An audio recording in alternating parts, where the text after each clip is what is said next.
So, I'm here today because I would like to finally share. I've gotten mustered up enough courage to share what I've been going through lately, which has been amazing. It's been amazing.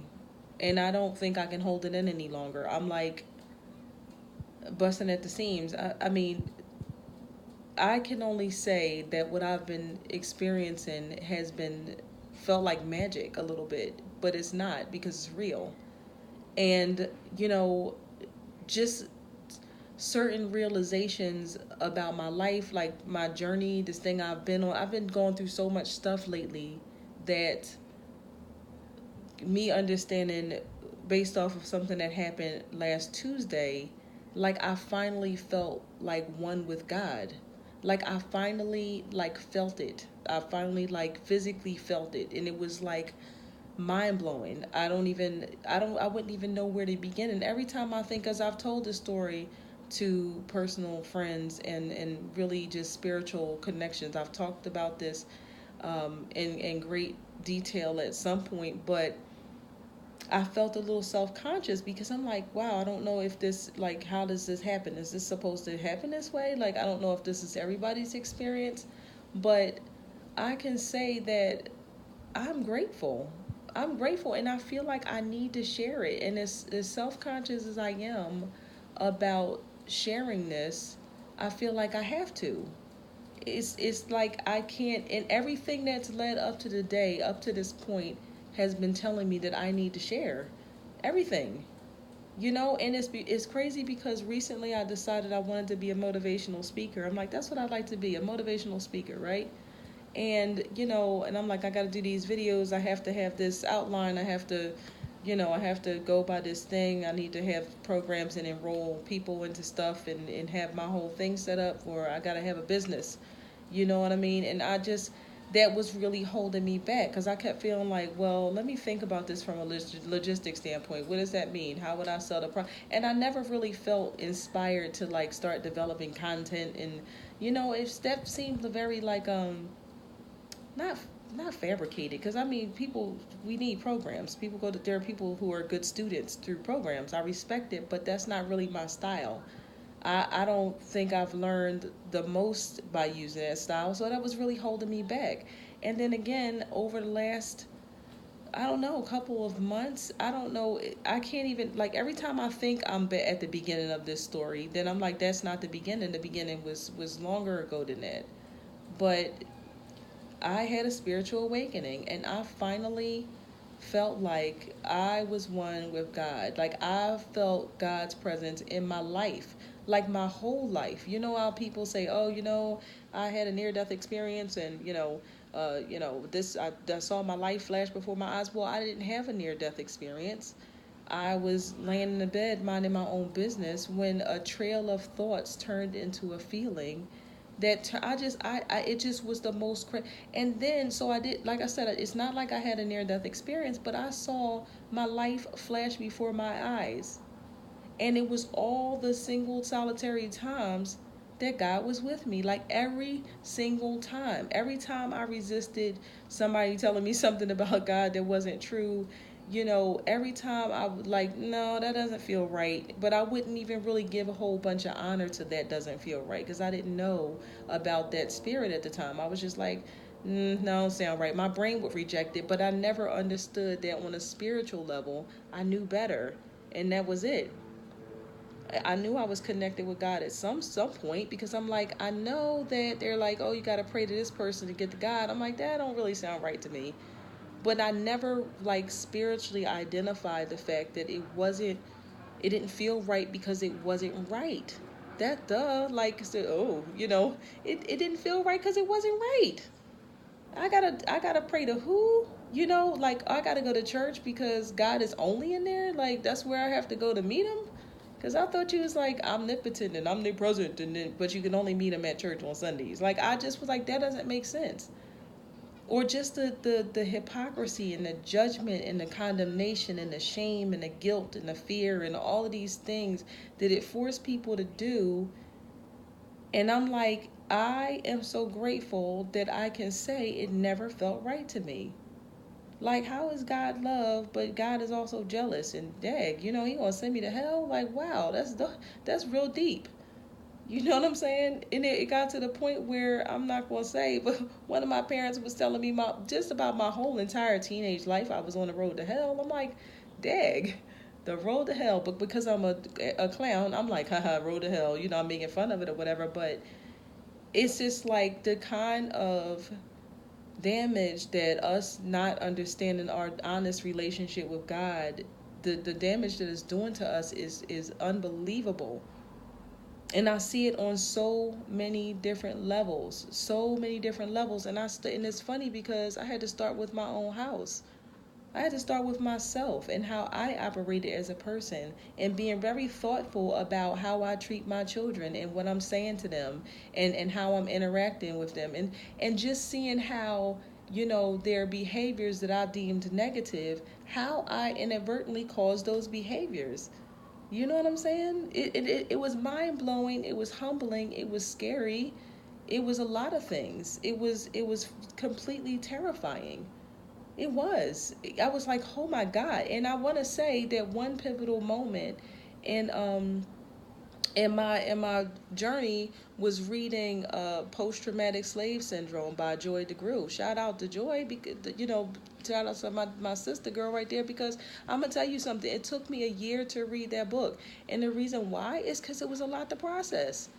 I'm like, oh my God, I'm doing the same stuff to my kids. I'm terrorizing them. I'm yelling.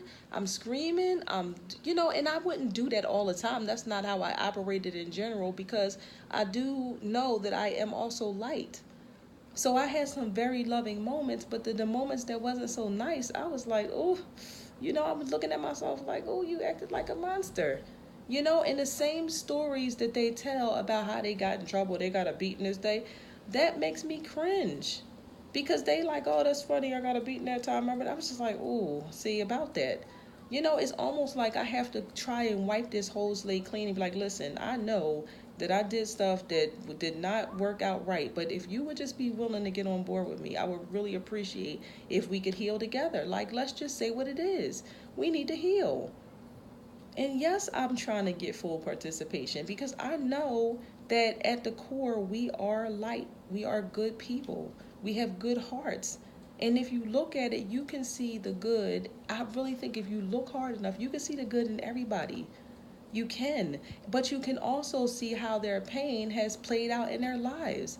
And it's like, some people would say, oh, Sabrina, you're being soft. When I look at somebody who's done something horrendous, and I'd be like, dang, but if you look back on their childhood, they really did, like their parents did a number on them, or their situation, life did a number on them.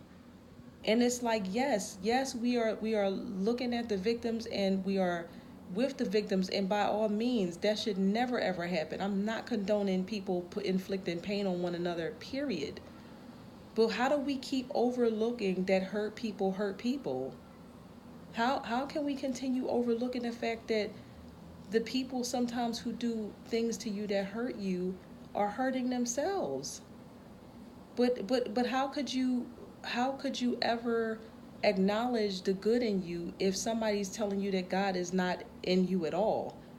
It's almost like, well, God's not here anyway. I might as well not look for him, or not him, but I'm just saying that for simplicity. I'm saying God to oversimplify this concept, but I think you understand what I'm saying. You know, how would you ever be like, I need to be a good person? I feel that what I feel is not right, and maybe I should try something else. Like, it's funny because I was musing to Will, my husband, about, how many people might not really be racist. And we laughed about it, but I'm like, no, seriously, how many people in this world do you think might not really be racist? But because their families are the dominating reality, then they have to be like, I hate these people. I hate them too. Yeah, yeah. You don't hate them. You don't hate them like I do. Yeah, I hate them, because at the end of the day, all we're really seeking is love and acceptance. In order for them to break away from whatever their family is forcing down their throat that they don't believe, they would have to, like, sometimes sever the relationship. If the person can't be saved, you've got to save yourself. And that's scary. And I just wanted to share that I am here and I'm ready. I'm ready to receive. I'm ready to share. And I want to shout out to my brother Adrian. That's Will's friend. His one of his brothers. He gave me this book, Outrageous Openness. And when I went to LA for a conference, I straight took that book with me and I read the whole thing. I was like, I can't get it right this second. I want to give you the author, but yeah, I read the whole book. I mean, I was in the airport forever, but it was good because I was like, I already intended when I went on that trip. I already knew I had a long layover. I was like, you know what? I'm going to read a lot. I finally have the focus to sit down and read. And after I read that book and story after story after story after story, that the author told, and she did a fantastic job doing it. I mean, because that's the kind of learner I am.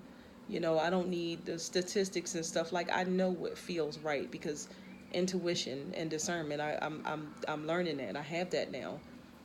But when I read those stories, I'm like, man, that just confirms because each time I can point in my life where I've done something similar to a fantastic result, you know, and good things continue to happen for me because I am good. I'm not the pain that I experienced. I'm not the trauma that I carry. And I don't do, trust me, do not get me wrong. I am not in any means diminishing pain or trauma. I am sending out love and positive vibrations and healing energy and everything. If you are in the midst of dealing with something, because it's real, it's 100% real, and people want to tell you to get over it. Oh, come on now, that happened along. You can't force people along. This is your journey. That trauma is your homework. That's your life work. How do you heal yourself? How do you make, that's a journey. And wherever you are in it, I love you. I support you wherever you are in that part. I support you.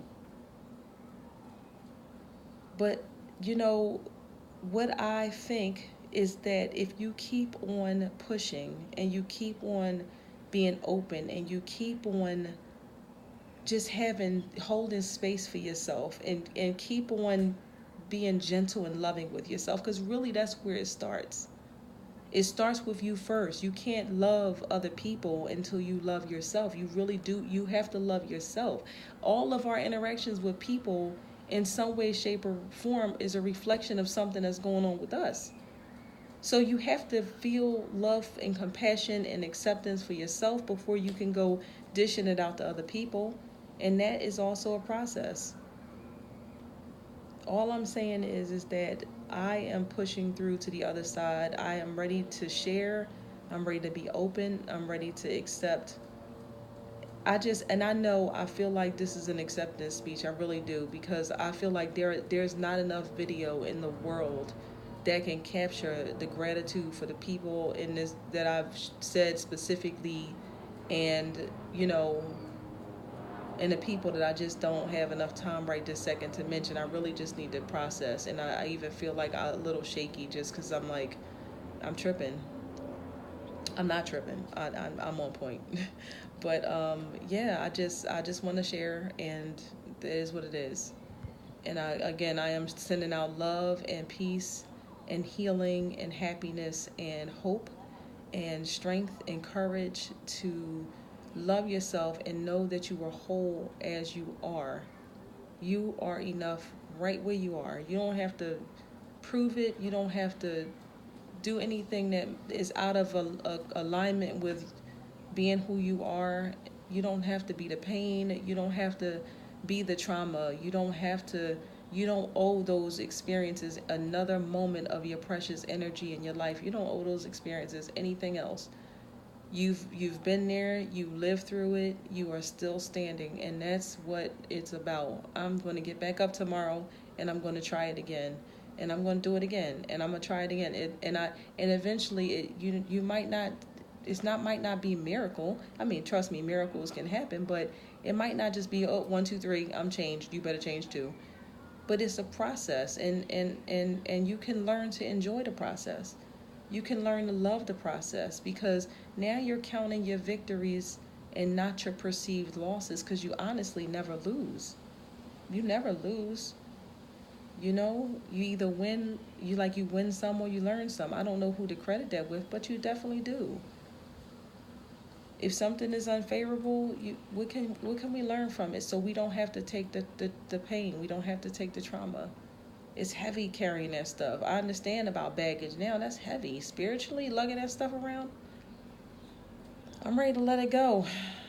I'm ready to let it go, shaking hand and all, not having a tripod, not having not having a plan. I'm going with spirit. I'm just gonna wing it, and we just gonna work this out. So like I said, whoever was meant to see this will, and I'm wishing you love and peace in the meantime. And yeah, I will definitely be back because it's getting a lot easier.